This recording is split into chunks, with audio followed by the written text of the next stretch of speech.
Good afternoon students. Last lecture में हमने electron की ऊर्जा के बारे में बात की थी। आज जो नेक्स्ट टॉपिक है उस पर देखो क्वेश्चन कि बोर परमाणु मॉडल के आधार पर हाइड्रोजन परमाणु के रेखीय स्पेक्ट्रम की व्याख्या करो। तो अब पहले तो मैं आपको समझाता हूँ कि हाइड्रोजन स्पेक्ट्रम क्या होता है। तो देखो दो एक्सपेरिमेंट हुए। पहला एक्सपेरिमेंट क्या हुआ कि एक आपने कोई एक नली ली सीलबंद, यानी उसमें किसी प्रकार का कोई छेद नहीं था। उसमें जब हाइड्रोजन गैस को भरा गया और गर्म किया गया तो देखा गया कि इस नली में अलग अलग प्रकार की कुछ विशिष्ट कलर की तरंग दे मतलब अलग अलग कलर की पट्टिकाएं देखी गई। सारे कलर की पट्टिकाएं नहीं देखी गई, कुछ विशिष्ट प्रकार की तरंग दे ही देखी गई। उसी प्रकार दूसरा एक्सपेरिमेंट ये किया गया कि एक नली में न्यून दाब पर जब हाइड्रोजन गैस को भरा गया और उसमें विद्युत धारा प्रवाहित की गई। एक बार तो आपने क्या किया, गर्म किया। दूसरी बार आपने क्या किया, इसमें विद्युत धारा प्रवाहित की गई। तो देखा क्या गया कि इन दोनों एक्सपेरिमेंट में ही इस नली में विभिन्न विशिष्ट प्रकार की कुछ तरंग दैर्ध्य देखी गई, यानी अलग अलग कलर्स की कुछ लाइनें देखी गई। और आपको पता है अलग अलग कलर्स की लाइंस को ही तो आप स्पेक्ट्रम बोलते हैं। आपको याद हो तो विबग्योर क्या होता है, वाइट लाइट का स्पेक्ट्रम होता है। स्पेक्ट्रम का मतलब अलग अलग कलर्स की आपको लाइट एक साथ दिखे तो उसको आप क्या बोलते हो, स्पेक्ट्रम। तो यहाँ दो एक्सपेरिमेंट हुए। पहले एक्सपेरिमेंट में क्या हुआ कि हाइड्रोजन गैस को एक सीलबंद नली में भरा गया और उसके बाद गर्म किया गया तो देखा गया कि कुछ स्पेशल कलर्स की पट्टिकाएं देखी गई। और इसी प्रकार दूसरे एक्सपेरिमेंट में हाइड्रोजन गैस को उसी नली में भरा गया और उसके बाद उसमें कुछ विद्युत धारा प्रवाहित की गई तो देखा क्या गया कि दोनों ही एक्सपेरिमेंट में कुछ विशिष्ट कलर्स की यहाँ पे पट्टिकाएं देखी गई। अब देखो यहाँ पट्टिकाएं देखी गई, इसका मतलब यहाँ एक स्पेक्ट्रम बन रहा है। अब आपको मैं पूछूं कि बताइए ये स्पेक्ट्रम सतत है या विविक्त, तो आप क्या बताओगे। मैंने क्या कहा था, सतत और विविक्त के बारे में जब आपको मैंने पढ़ाया था तो सतत के बारे में मैंने क्या कहा था कि ये हर एक राशि को कंटेन करता है। लेकिन यहाँ देखो एक्सपेरिमेंट में मैं बार बार ये बोल रहा हूँ कि कुछ विशिष्ट प्रकार की तरंग देखी गई, यानी कुछ कलर ही देखे गए। जैसे सपोज डेट मान लो विबग्योर है तो VIB देखा गया, GYOR नहीं देखा गया। तो बताओ स्पेक्ट्रम सतत हुआ या विविक्त हुआ। विविक्त हुआ, क्योंकि सतत तो तब होता जब आपको सारे कलर दिखते। मैं तो यही बोल रहा हूँ कि कुछ एक कलर देखे गए, इसका मतलब जो स्पेक्ट्रम प्राप्त हुआ वो कैसा प्राप्त हुआ, विविक्त प्राप्त हुआ। और इस स्पेक्ट्रम को ही क्या कहते हैं, हाइड्रोजन का रेखिक स्पेक्ट्रम। तो रिपीट कर रहा हूं, हाइड्रोजन स्पेक्ट्रम क्या होता है कि जब हाइड्रोजन गैस को किसी सीलबंद नली में भरकर गर्म किया जाता है तो कुछ विशिष्ट प्रकार की तरंग दैर्ध्य उत्सर्जित होती है। तो इस प्रकार जो प्राप्त स्पेक्ट्रम है उसको रेखिक स्पेक्ट्रम कहा जाता है। या इस एक्सपेरिमेंट को इसी प्रकार भी किया जा सकता है कि हाइड्रोजन गैस को न्यून दाब पर किसी सीलबंद नली में भरकर उसमें विद्युत धारा प्रवाहित की जाए, तो ऐसा ही एक्सपेरिमेंट देखा गया। तो देखिए कि किसी हाइड्रोजन गैस को सीलबंद नली में भरकर गर्म किया जाए अथवा न्यून दाब पर किसी नली में भरकर विद्युत धारा प्रवाहित की जाती है तो ये कुछ विशिष्ट तरंग दैर्ध्य वाले विकिरणों का उत्सर्जन करती है, जिससे काली पृष्ठभूमि पर चमकीली रेखाएं प्राप्त होती है। इन रेखाओं से प्राप्त स्पेक्ट्रम को रेखिक स्पेक्ट्रम कहा गया। रेखिक क्यों कहा गया मैं बता चुका हूं, क्योंकि यहां पढ़ो देखो क्या लिखा हुआ है कि कुछ विशिष्ट तरंग दैर्ध्य वाले विकिरणों का ही उत्सर्जन करता है, यानी ये सभी तरंग दैर्ध्य का विकिरण उत्सर्जित नहीं करता। और अगर सभी का उत्सर्जित करता तो होता सतत, और कुछ का कर रहा है, इसलिए इसको आप ये जो स्पेक्ट्रम है वह कौन सा स्पेक्ट्रम है, विविक्त स्पेक्ट्रम है।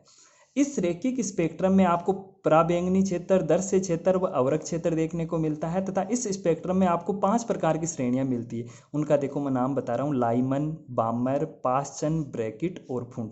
ये 5 प्रकार की श्रेणियों को आपको पढ़ना है। पहली है लाइमन, दूसरी है बामर, तीसरी है पासचन, चौथी है ब्रैकेट और पांचवी है फुंड श्रेणी। अब देखिए इससे में आगे कि बोर की सहायता से उत्सर्जित विकिरणों का तरंग दैर्ध्य ज्ञात करो।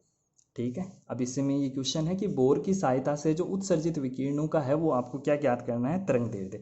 अब मुझे बताओ, मैं आपको कल भी बता चुका हूँ, जो बोर का तृतीय अभिग्रही था वो क्या था कि ये मान लो N1 कक्षा है और ये कौन सी कक्षा है, N2 कक्षा। यहाँ पर उपस्थित इलेक्ट्रॉन है। अब मैं कहूँ कि आपको इस इलेक्ट्रॉन को N2 कक्षा में भेजना है तो आप क्या करोगे, इसको एनर्जी दोगे। तो ये एनर्जी का अवशोषण करेगा या उत्सर्जन करेगा, बताओ। निम्न कक्षा से उच्च कक्षा में इलेक्ट्रॉन जाता है तो वह ऊर्जा का क्या करेगा, अवशोषण करेगा। तो ये अवशोषण करके क्या करेगा, द्वितीय कक्षा में चला जाएगा। वहां पर ये केवल 10 की पावर -8 सेकंड रुकेगा। 10 की पावर -8 सेकंड का मतलब वो बहुत कम समय के लिए रुकता है और पुनः क्या हो जाएगा, प्रथम कक्षा में आ जाएगा। आप पूछोगे ऐसा क्यों होता है, क्योंकि हर एक कोई भी यूनिवर्स में कोई भी जो पार्टिकल है वो क्या चाहता है, स्टेबिलिटी चाहता है। तो वह पहले यहाँ पर स्टेबल था, तो जब आपने उसको एनर्जी दी तो वह एनर्जी पाकर सेकंड द्वितीय कक्षा में चला तो गया, परंतु वहां पर वो स्टेबल नहीं है, इसलिए वो क्या करेगा, वहां 10 की पावर -8 सेकंड रुककर वापिस प्रथम कक्षा में आ जाएगा। तो बताओ जब ये प्रथम से द्वितीय कक्षा में गया तो इसने ऊर्जा का क्या किया, अवशोषण किया। तो अब मुझे बताओ जब ये द्वितीय से प्रथम कक्षा में आएगा तो ऊर्जा का क्या करेगा, उत्सर्जन करेगा। और आपको पता है मैंने कहा था नील्स बोर के तृतीय अभिग्रहित में कि जो ये ऊर्जा का उत्सर्जन होता है वो किसके बराबर होता है, एक फोटोन की एनर्जी के तुल्य। यानी ये द्वितीय कक्षा से कहाँ आ रहा है, प्रथम कक्षा में। तो बोर का द्वितीय तृतीय अभिग्रहित यही तो था कि En2 माइनस En1 ये बराबर होना चाहिए एक फोटोन की ऊर्जा के बराबर। एक फोटोन की ऊर्जा होती है h न्यू और न्यू क्या होता है c/λ। तो इसमें देखो यही लिखा गया है कि जब किसी परमाणु में उपस्थित इलेक्ट्रॉन को ऊर्जा दी जाती है तो वह निम्न ऊर्जा वाली कक्षा से उच्च ऊर्जा वाली कक्षा में चला जाता है, जहां वह केवल 10⁻⁸ सेकंड रुकने के पश्चात पुनः निम्न कक्षा की ओर संक्रमित करने लगता है, जिसके कारण वह ऊर्जा का क्या करेगा, उत्सर्जन। क्योंकि निम्न से उच्च में जाने के लिए तो करता है अवशोषण और उच्च से निम्न में आने के लिए क्या करेगा, उत्सर्जन। उत्सर्जित ऊर्जा के कारण विशिष्ट तरंग दैर्ध्य वाले विकिरणों का उत्सर्जन होता है, वो मैं अभी बता चुका हूं। जिनसे प्राप्त स्पेक्ट्रम रैखिक है, इसकी भी वजह बता चुका हूं। तो अब जब कोई इलेक्ट्रॉन N2 उच्च कक्षा से N1 निम्न कक्षा में लौटता है तो उत्सर्जित विकिरणों की तरंग दैर्ध्य के लिए नील्स बोर के तृतीयक अभिग्रहित से, तो देखो तृतीय अभिग्रहित क्या था, En2 माइनस En1 बराबर h न्यू hc/λ। अब आप इलेक्ट्रॉन की nवीं कक्षा में ऊर्जा का फॉर्मूला जानते हो, क्या होता है -mz²e⁴ अब मैं अगर यहाँ पे n1 लिखूं तो देखो और तो सब चीजें कांस्टेंट होगी, यहाँ क्या आ जाएगा, n1 आ जाएगा। अगर मैं यहाँ n2 लिखूं तो यहाँ क्या आ जाएगा, n2। तो इसी प्रकार हमने En1 का फॉर्मूला लिख लिया, En2 का फॉर्मूला लिख लिया। अब देखो इक्वेशन 1 क्या कहती है कि En2 में से En1 घटाओ, तो ये रहा आपका En2 और ये रहा En1। तो क्या मैं इसे लिख सकता हूं इक्वेशन 1, 2 व 3 से। तो देखिए फ्रॉम इक्वेशन 1, 2 व 3 से, तो 1, 2 व 3 पहले आप En2 की वैल्यू रखोगे, उसमें से En1 की वैल्यू घटाओगे, इसको बराबर करोगे hc/λ के। तो देखिए यहाँ पे आपने रख दी En2 की वैल्यू, यहाँ रख दी En1, बीच में माइनस का साइन। तो आप देखो सोल्व करो तो माइनस माइनस क्या हो जाएगा, प्लस हो जाएगा। अब इसमें से देखो कॉमन आ रहा है, कौन आ रहा है, देखो mz² mz²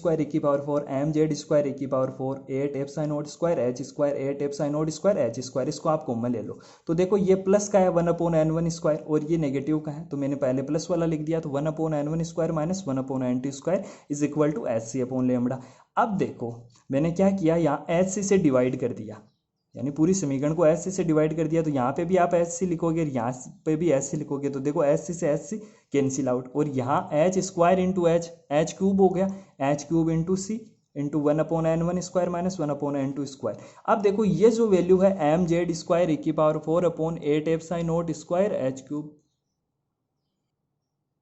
अब देखिए ये m⁴ 8f² ये एक कांस्टेंट है जिसको बोला जाता है रीडबर्ग नियतांक। इसकी वैल्यू होती है 1.08 इंटू 10⁷ मीटर इनवर्स। तो इसकी जगह आप r लिख सकते हो, तो 1/λ is equal to rz² 1/n1² minus 1/n2²। अगर मैं हाइड्रोजन परमाणु की बात करूं तो हाइड्रोजन परमाणु के लिए z की वैल्यू कितनी होती है, 1 तो रखो। तो 1/λ is equal to r 1/n1² minus 1/n2²। यहाँ n1 बताओ कौन सी कक्षा है, निम्न कक्षा। n2 कौन सी है, उच्च कक्षा। r क्या है, रीडबर्ग नियतांक, उसकी वैल्यू होती है m⁴ 8f² h³ इसकी वैल्यू होती है 1.08 इंटू 10⁷ मीटर इनवर्स।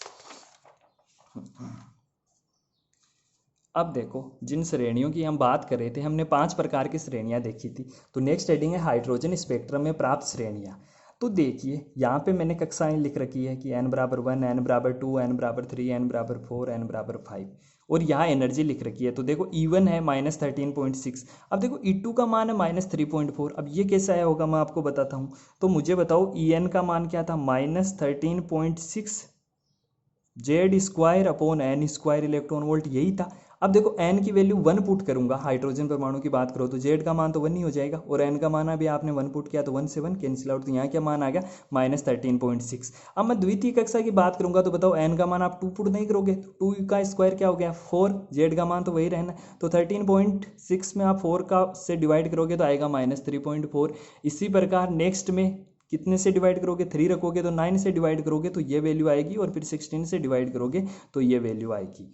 अब देखिए जब इलेक्ट्रॉन किसी भी कक्षा से, कोई सी भी ले लो, जैसे द्वितीय ले लो, तृतीय ले लो, फोर्थ ले लो, उससे अगर प्रथम कक्षा में प्रवेश करता है, को मैं रिपीट कर रहा हूं बात को, जब इलेक्ट्रॉन द्वितीय कक्षा के अलावा किसी भी कक्षा से मान लो, मतलब द्वितीय, तृतीय, चतुर्थ से अगर प्रथम कक्षा में प्रवेश करता है तो जो श्रेणी बनती है वो कौन सी श्रेणी होती है? लाइमन। यानी इलेक्ट्रॉन प्रथम के अतिरिक्त किसी से भी आ सकता है, जैसे द्वितीय से, तृतीय से, चतुर्थ से आता है तो वो बनती है लाइमन श्रेणी।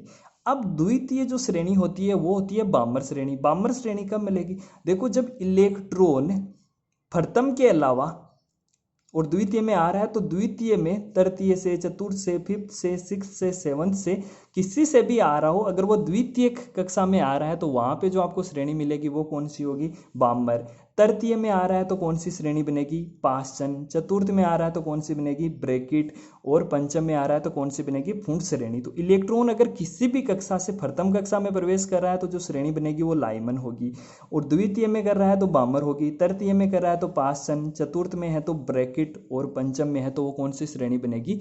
पुंड श्रेणी बनेगी। अब देखिए लाइमन श्रेणी की, तो लाइमन श्रेणी बताओ, देखो कौन सी कक्षा में आ रहा है इलेक्ट्रॉन? प्रथम कक्षा में आ रहा है, तो अंतिम न्यून कक्षा, देखो formula 1/λ R 1/n1 square minus 1/n2 square था, बताओ यही था। तो इसमें बताओ निम्न कक्षा कौन सी है? तो 1 है, तो n1 बराबर क्या हो जाएगा? 1।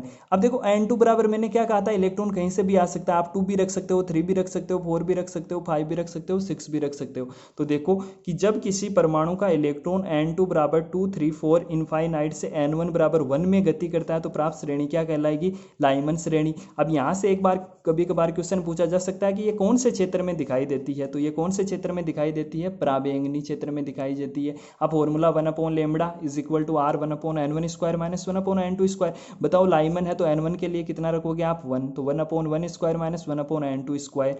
अब देखो कभी कभार पूछा जा सकता है कि अधिकतम तरंग दैर्ध्य और न्यूनतम तरंग दैर्ध्य का मान ज्ञात करो। तो देखो अधिकतम तरंग दैर्ध्य के लिए आप ये काम करो कि इलेक्ट्रॉन को आप उससे जस्ट ऊपर वाली कक्षा से लेकर आओ। देखो कौन सी कक्षा में इलेक्ट्रॉन आ रहा है? प्रथम में, तो एक बार आप क्या करो, द्वितीय कक्षा से लेकर आओ। तो n2 की जगह आप 2 रखोगे तो 1 माइनस 1/2 का स्क्वायर 1/4। तो इसको आगे सोल्व करोगे तो 1/λ इज इक्वल टू आर 3/4। यहाँ से आ गया आर, लेमड़ा निकालोगे तो 4/3r, और जो 1/r की वैल्यू होती है वो होती है 912 एंगस्ट्रम। तो यहाँ मैं 1/r की जगह रखूंगा 912, तो इसको सोल्व किया तो आया 1216 एंगस्ट्रम। अब आप देखो यहाँ आप कौन सी कक्षा से लेकर आ रहे हो? द्वितीय से। अब आप यहाँ पे तृतीय रखो, चतुर्थ रखो, पंचम रखो, तो आप देखोगे कि ये जो मान है वो 12/16 से हमेशा क्या होगा? कम होता जाएगा। तो बताओ न्यूनतम कब होगा? जब n2 का मान कितना हो सकता है? इनफाइनाइट। तो जब आप n2 का मान इनफाइनाइट रखोगे तो यहाँ 1/इनफाइनाइट का स्क्वायर, ये क्या बन गया? 0। तो 1/λ is equal to R into 1, ये तो 0 हो गया।